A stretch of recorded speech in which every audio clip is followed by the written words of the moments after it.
We saw that verses 17:12 and 10:5 talk about using the sun and moon for the counting of years, using the solar cycle as well as the lunar cycle to tell when to start years. That's calling for a lunisolar and not a strictly lunar calendar.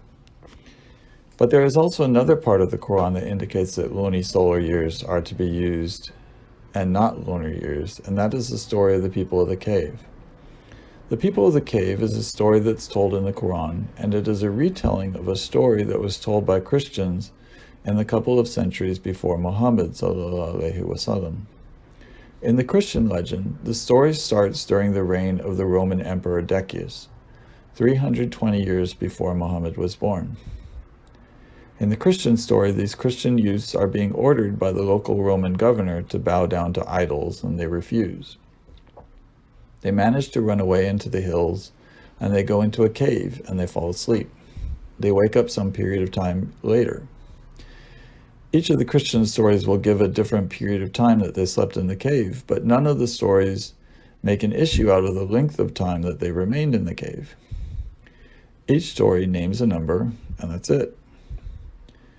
In the Quranic retelling of the people of the cave story, the number of years that they were asleep and how years are to be numbered is a big topic in this story, which is different from how it was ever told before.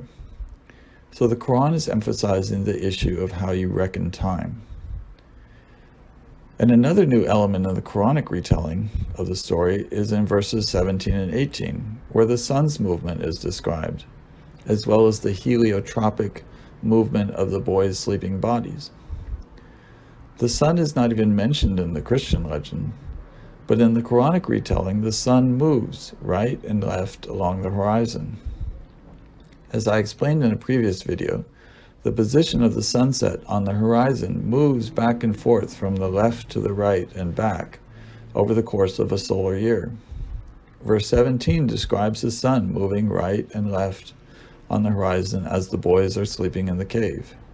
Then in verse 18, the bodies of the boys are rocking to the right and to the left, following the movement of the sunset on the horizon. At the end of the story, in verse 25, Allah subhanahu wa ta'ala says, "And they were in the cave for 300 years, and some added 9. The declaration that they were in the cave for 300 years is an endorsement of counting lunisolar years, or solar years, which comes down to the same thing when you're talking about counting years over time. And some added 9 means that some other people were counting lunar 12 months without intercalation while disregarding the sun. So Allah is saying 300 years, and some other people are saying 309 years. And then the next verse says, "And Allah knew best the period of time that they remained in the cave." This verse 25 obviously is problematic for the Mufassirin when they're trying to explain its meaning, given that there is a strictly lunar calendar in place which would count 309 years as opposed to 300. 309 lunar 12 months is roughly equivalent to 300 years plus about 10 weeks. Some of the Mufassirun came up with a solution that the 300 years was something that the Christians were saying, and that God was telling us to add 9 to that number. The word that is translated in some editions as "they added 9" or "some added 9" is translated in other translations as "add 9." The form of that word is ambiguous. It could mean either one of those. It could mean they added, or you should all add. But it's a strange way of giving a number.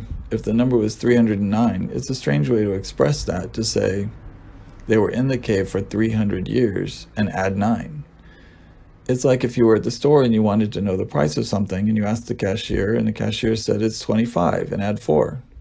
It's like, add 4, why? What's the price? Is it 25 or 29? The Mufassirun, Tabari and Ibn Kathir, affirm that it is illegitimate to place the words "and they remained in their cave for 300 years" into the mouths of people instead of ascribing the words to God. Tabari says, what God informs us of in the Qur'an, we must take it and not make it a statement of someone else, For if we make the statements of God in the Qur'an statements of someone else, then it is permitted to consider statements of someone else statements belonging to him. And this is an overturning of the truths and the meanings in the Qur'an. And Ibn Kathir wrote, this, meaning the statement they were in the cave for 300 years, this is information from God Most High to his messenger, sallallahu alaihi wasallam, as to the extent of time the companions of the cave remained in their cave. From the time God made them lie down until he raised them, and he made the people of that time acquainted with them. And that its extent was 300 years. 9 years were added in the crescent moon system, and it is 300 years in the solar system. So indeed the difference between 100 years in the lunar and solar systems is 3 years. And for this reason he said after 300, and they added 9. So we can see here that the verse is saying that God is endorsing a calendar in which years are counted as the solar cycle. That also is in line with what is going on in verse 17 of Surat al-Qadr, where the sun is introduced moving back and forth along the horizon over the course of a solar cycle. And the bodies of the people of the cave are also moving along with the sun to the right and the left one time for each solar cycle. So with their bodies, they are counting the number of years that they remain asleep in their cave, counting the years as solar years. If you look back at the beginning of the story, verse 9 says, "Do you think that the fellows of the cave and of the inscription were of our marvelous signs?" People often read that as though the fellows of the cave and the inscription were one group. But you can also read that as two distinct groups, the fellows of the cave and the fellows of the inscription, Araqim. One group is the people of the cave themselves, who keep track of time by following the movement of the sun with their bodies, and the other is the people who keep track of time using written tabular calendars. Both groups are being asked during the course of the story how they count time. Looking at verses 11 and 12, they say, "So we prevented them from hearing in the cave for a number of years.